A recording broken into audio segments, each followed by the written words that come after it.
From the New York Times, I'm Rachel Abrams, and this is The Daily.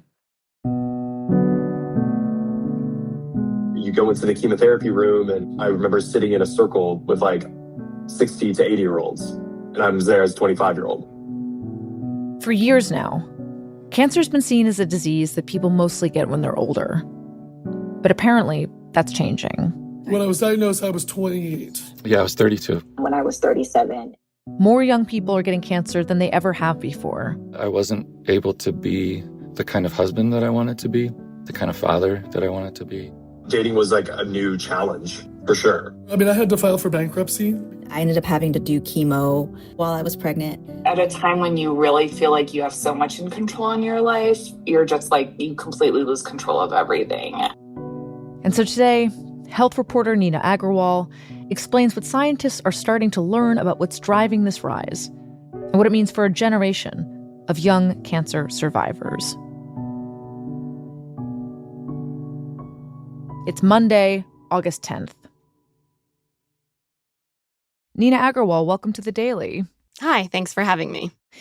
Nina, your beat is chronic disease, and you recently published a series on the growing rates of cancer among young people. And we're going to talk about what you found in your reporting. But before we do that, I just want to define what we're talking about here exactly. Like, who and what are we referring to when we talk about growing rates of cancer among young people? So early onset cancer generally means cancer in adults under 50. So not super young, but young for cancer.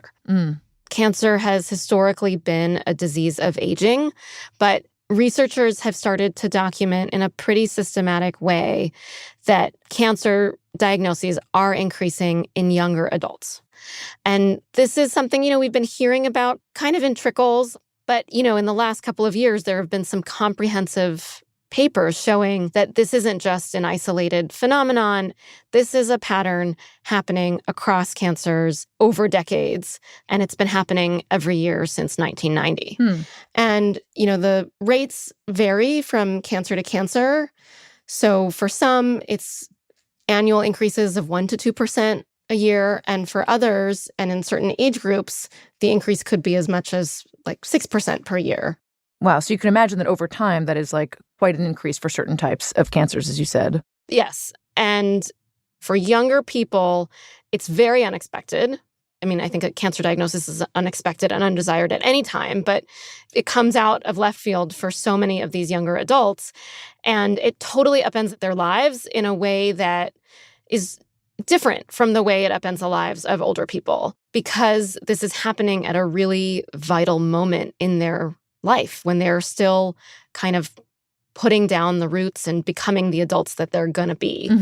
And I spent a good part of the last year trying to understand exactly what the experience is like, not only what's happening and why, but what that means for the people who are getting diagnosed. We had hundreds of people write into us to share their experience of early onset cancer, and I spoke to dozens over months to just get a picture of all of the ways that getting a cancer diagnosis in that time of life, your 20s, your 30s, your 40s, how it changes the trajectory of everything that comes after. I wonder, out of all the people that you spoke with who are dealing with these issues at such a young age, is there somebody who stands out to you specifically that maybe illustrates some of what you're describing? Yeah, I mean, there were so many whose stories were really moving. And there were some common themes among many of the stories in terms of disruptions to their finances, disruptions to their family planning, disruptions to their careers, disruptions to their relationships. But one young woman I spoke with, Whitney Johnson, her experience and her story really stuck with me. Tell me a little bit about yourself, what your life was like before you got cancer. Yeah, so I'm Whitney Johnson, and she was 36 and living in Portland, Oregon, and she was just, at a stage where a lot of people are in their 30s. Trying to focus on my career, trying to focus on, redoing my house, trying to figure out if my boyfriend and I should stay together. She was in a relationship that was relatively new and trying to figure out where she was with her boyfriend and kind of where it was going. And one night, about 2.5 years ago, they were making out. We started kissing and kind of stopped at one point. And he's like, I don't want to be weird, but I think I feel something in your boob. And that's how she found the lump. Oh my God. That must have been so jarring to have him say that in the middle of this like very intimate moment. What was your diagnosis? Triple negative breast cancer, stage 2B. And so that means that the tumor was, I want to say, around 2 to 3 centimeters. Yeah. She was diagnosed with triple negative breast cancer, which is a pretty serious and aggressive type. And when she got the diagnosis, she not only had the tumor in her breast, but also some signs of cancer in one of her lymph nodes. At that time, she had just gotten back from a family trip and vacation, and she ended up not going back to work because she needed to go into treatment immediately.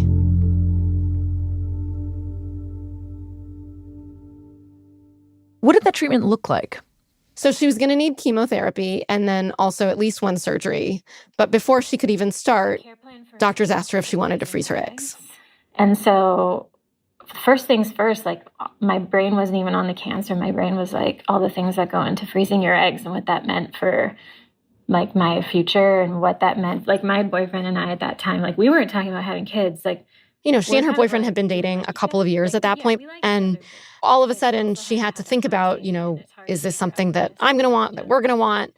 And she's, over the course of a few weeks, having to inject herself with hormones, and he was trying to be supportive, but they were not in a place in their relationship where they were both trying to do this of their own volition. And so it's just kind of a wild start to the whole situation. That feels like so much pressure at the sort of newer end of a relationship when, as you said, they're not even talking about having kids. Kids aren't even on the radar. And just to say, egg freezing is a really intense process. It's intense emotionally, and it's also intense physically. Yeah, absolutely. And the whole experience of having cancer and having then to go through treatment was upending her notions of what it was to be a woman in this relationship. One of the reasons I was really moved and struck by Whitney's story was she talked very articulately about being a woman in this phase of life. As women, like we spend our whole lives trying to figure out like how can I show up in a way that feels right for me and I can feel confident and like I can love who I am. Like she talked about how it had taken a long time, you know, to grow into herself, and she loved her hair. That was one of her defining features. It was like long and blonde and beautiful. And she'd come to like her breasts. That hadn't always been the case, but at this point, she was really comfortable with herself. And then here she is, and she's going to get chemo, and it's going to make her lose all her hair, and she's going to have a bilateral mastectomy, and she's going to lose her boobs. And then even if I do get through this, you're telling me that I want to try to date someone when I don't have hair and don't have boobs and don't have estrogen? And it just totally shook her notions of being like a sexy, confident woman when she was also kind of early in this relationship where that's how she wanted to show up in that relationship. Like, it's just like this perfect storm of stealing your femininity when you're supposed to be feeling kind of like at your height of womanhood in some ways. And so it's pretty fucked. I'm curious how her boyfriend navigated all of this, because this is just so much pressure, obviously, to put on a relationship that is relatively new, where you have two people who are still trying to figure out what they want. They're still trying to get to know each other. So to have this giant tragedy dropped in the middle of that, I can imagine why that is a different dynamic than when this happens to a couple that is established for many, many years and just has a different familiarity with each other. Yeah, I mean, one of the things that she said was like, we had no practice, you know, like we didn't have peers and friends who were in this situation, and his friends didn't really know how to support him. And all of a sudden he's thrust into this role of being caretaker. He was like 29, I think, when she was diagnosed. And then I remember there was this one weekend that he was out with his friends. And that was the weekend I realized I might die. She told me one story about how some family coming in. She was at a really low point in her treatment when she was really sick, and she sort of had this realization like, oh, I might die. Because, like, you know, you always kind of know, but you don't ask directly. And then I'm like, oh, this might be 50-50 that I'm here in 5 years. And I think it was the first time that I had let myself think about it. Like, this might be it. I'm literally like writing. She was kind of just spiraling, and her boyfriend was out at a cabin that weekend with friends. I remember I was trying to process this and then texting, but he's at a cabin partying with his friends. But I'm I need to talk. And I'm I might die. Talk to me about that. But he couldn't. He's I'm here with my friends. I need a break. I don't have it in me. And that was terrible. Because you're I'm at my darkest and I want my partner to see me through this time. And he just couldn't. And she needed him in a way that their relationship kind of hadn't experienced before and maybe wasn't ready for. God, that sounds so tough for both of them. Yeah, definitely for both of them. I mean, she told me, I don't think it's easy to get cancer at any age, but that she was jealous of people who got it when they're older because maybe where they are in their relationship can withstand it a little better. Everything was one-sided for a long time. And we weren't there, and it didn't go well.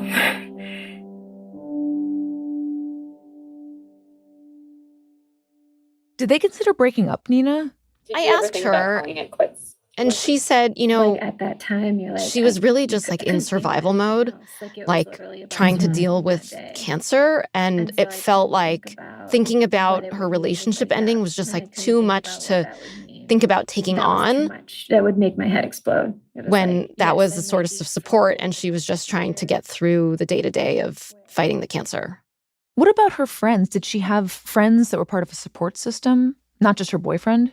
She did, but her family didn't live in Oregon, and her friends were in a similar stage of life as she was before the cancer.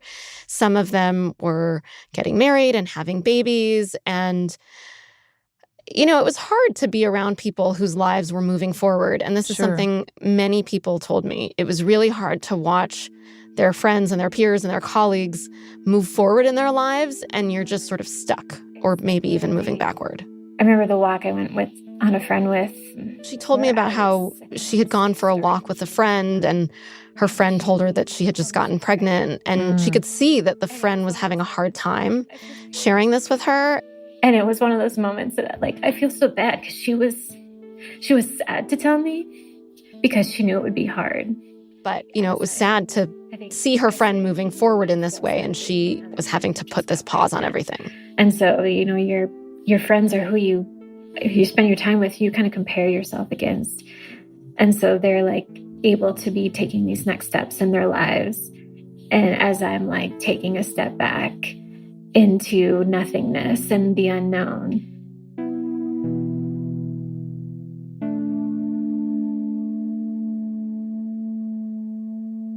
So how did Whitney's treatment go? So it was grueling. She completed her chemotherapy, lost all her hair. She had a double mastectomy. For now, the cancer's gone, but that doesn't necessarily mean it's gone forever, and a fear of recurrence is real. And I think Whitney's still dealing with how unexpected this cancer diagnosis was at this time in her life and kind of grappling with why it happened at such a young age. And that's something I've also been really interested in. I've been reporting on what scientists are learning about what's driving these rates of early onset cancer. And scientists are starting to find some answers.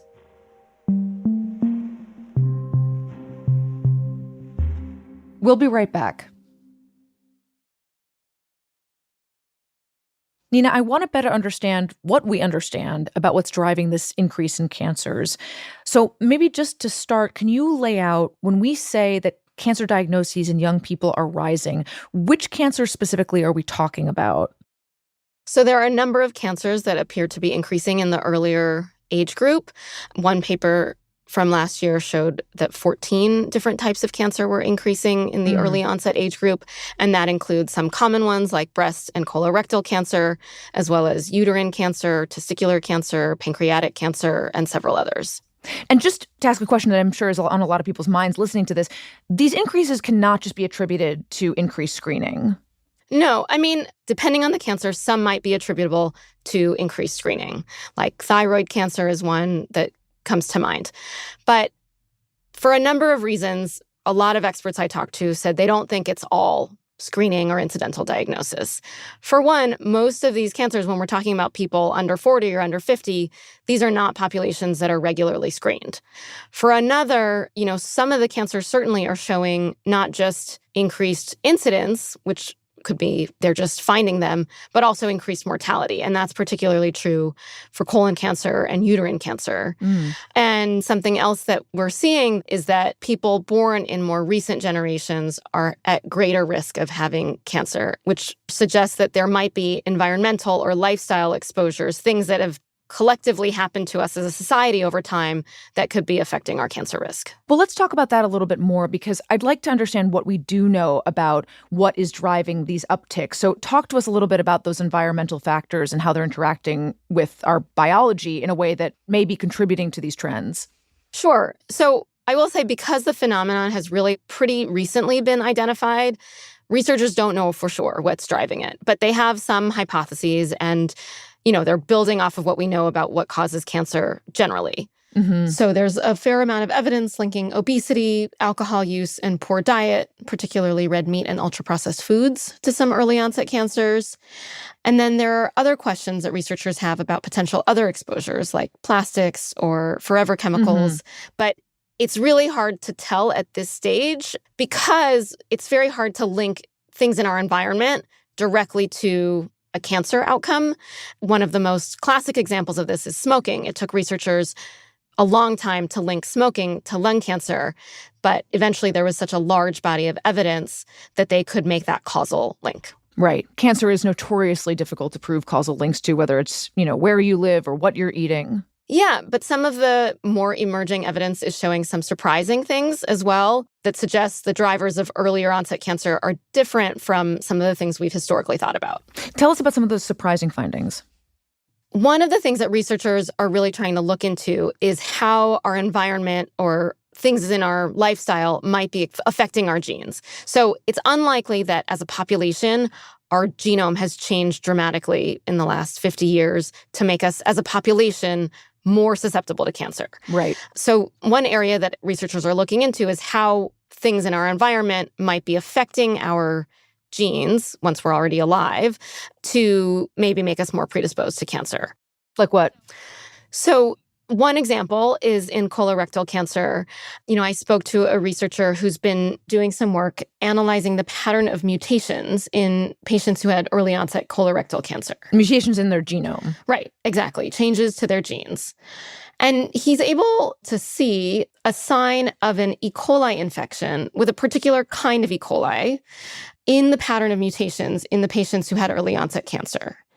And he also was able to say that the E. coli infection had likely happened pretty early in life, like within the first few years. Meaning what? That these patients showed signs that they had gotten infected with E. coli when they were that young? And so he's now making some sort of a connection between E. coli and colorectal cancer? I mean, that's a big leap because you can't infer causality. But because you're getting this hit to your gene within the first few years of life, and then that mutation is going to be compounded by other mutations or by factors maybe like inflammation, you're sort of getting put on the fast track to cancer. And that might be one explanation for earlier onset cancer. But, that being said, we don't necessarily know. And I asked, have we been, as a society, having more E. coli infections over time? Right. That would be my question. Are we getting exposed to E. coli more and more? So I think some researchers are trying to look at samples that were biobanked decades ago and see if they can track E. coli in the samples over time. I don't think that research has been done yet. But the researcher I spoke to did tell me something interesting, which was that there are some suggestions that the particular type of E. coli that may be creating this set of mutations has come with industrialization.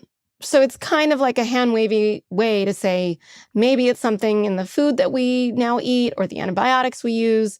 They don't really know, but they are seeing this link.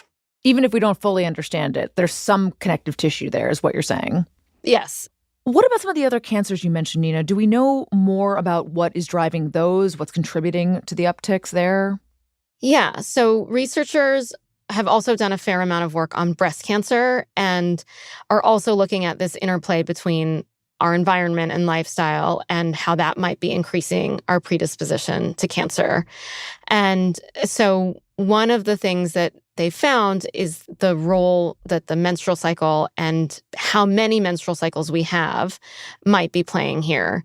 Because some research has shown that girls now get their periods a little bit earlier than they did in the 1950s. And women are having their first pregnancy later than they did in the 1950s. And the menstrual cycle is this time where your cells are expanding and proliferating and your hormone levels rise and fall. And as the cells are dividing, they're more susceptible to mutations. And so during that time, if you're exposed to something that's harmful, like alcohol or something that can increase your risk of a DNA mutation, the effects of that can accumulate the longer you have this time period where you're kind of going through these monthly cycles of cell proliferation, expansion, and then dying off. And pregnancy kind of stops that prolonged period of increased risk because there's something protective about a first pregnancy, particularly at a younger age, and breastfeeding. After that, in the long run, your breast cells, they spend more time doing DNA repair, and they've sort of changed in a way that is protective against breast cancer. So basically this combination of women getting their periods earlier in life and also having children later in life is expanding that in-between period where they are most vulnerable to breast cancer. Is that right? Yeah, or most vulnerable to the changes that can lead to breast cancer. I'm also hearing, by implication, I think, something that feels a little shocking, which is that women who don't have kids, whether because they can't or they don't want to or whatever the reason, they are more vulnerable to breast cancer. Is that the right inference to be drawing from this?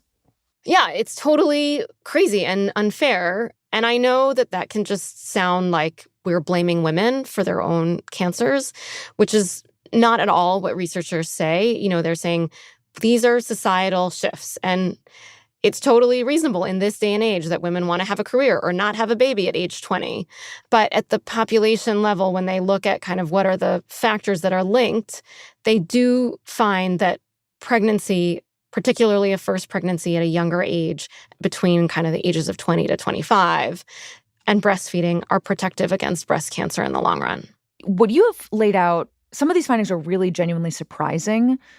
I think a lot of people know by now that toxins like alcohol and smoking may contribute. But the thing you said about pregnancy, the idea that there's bacteria hanging out in your gut from when you're a kid that could cause cancer or could lead to cancer in some way, I don't think that those are factors that are really on people's minds.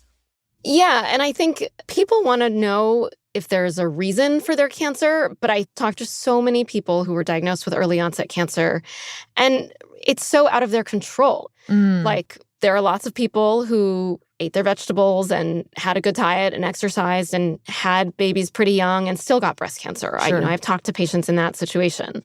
It feels like it's worth saying that even if we start understanding more and more about why younger people are getting cancer, getting that kind of clarity is not necessarily going to be total comfort for people who are sick. They're not going to know exactly for sure what caused their cancer.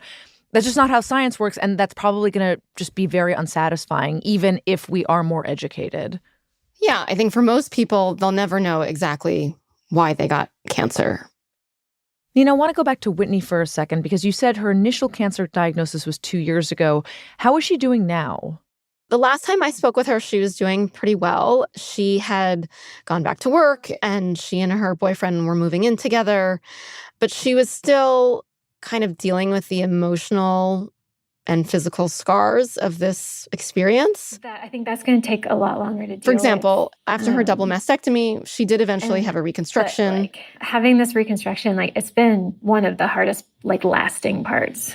She's had people say to her, oh, you got your boobs done. And she's totally just incensed by that comment, because she's like, do you understand that a mastectomy reconstruction this is not a walk in the park. This is not something I wanted. And even though her reconstruction was successful by standards of the surgery, I hate him. I hate him a lot. She kind of hates her new breasts, and they don't feel like hers. And it's a hard line for her to toe, much less her boyfriend. Because you're not supposed to like these better than the old ones. You're supposed to like the old ones better. But yeah, you're supposed to support the new ones and love the new ones and think they're beautiful. So she, on her good days can be sort of accepting of what she looks like and who she is now. And on her bad days, there's a mix of trying to move forward and also grieving what was or what could have been. Mm. And she's trying to figure out what's next for her in her life. She's wondering whether she wants to have children, and if so, maybe soon. She's, of course, worried about the cancer coming back. But really, the thing that sticks with me the most about her was just how lonely the experience was, and also how unprepared she felt for it, because it's not something that typically happens in this stage of life. And I think that was true for most of the people I talked to. One of the things I wanted people to understand was this isn't just like a temporary derailment and then you go back to your normal life. And because this phenomenon is relatively new in the sense that researchers are able to see bigger picture trends and document it and talk about it, people who have been diagnosed at a younger age don't really feel like the public or even their friends and family get what they're going through. People want to help you, but also they might be really bad at it. You're so totally alone and really are in charge of yourself. And I think a lot of the people I spoke to really wanted to speak to me and tell their story because they wanted other people like them to feel seen.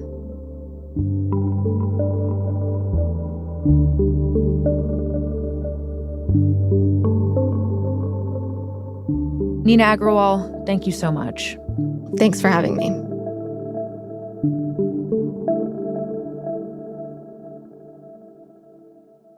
We'll be right back.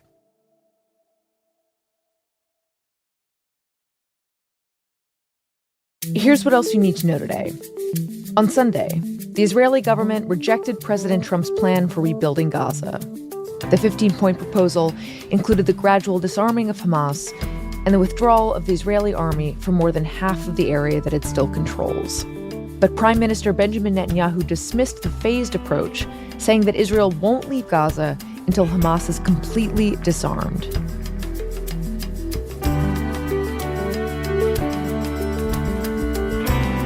Today's episode was produced by Alex Stern and Claire Tennisgetter.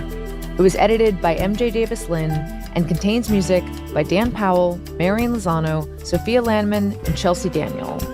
Our theme music is by Wonderly, and this episode was engineered by Alyssa Moxley.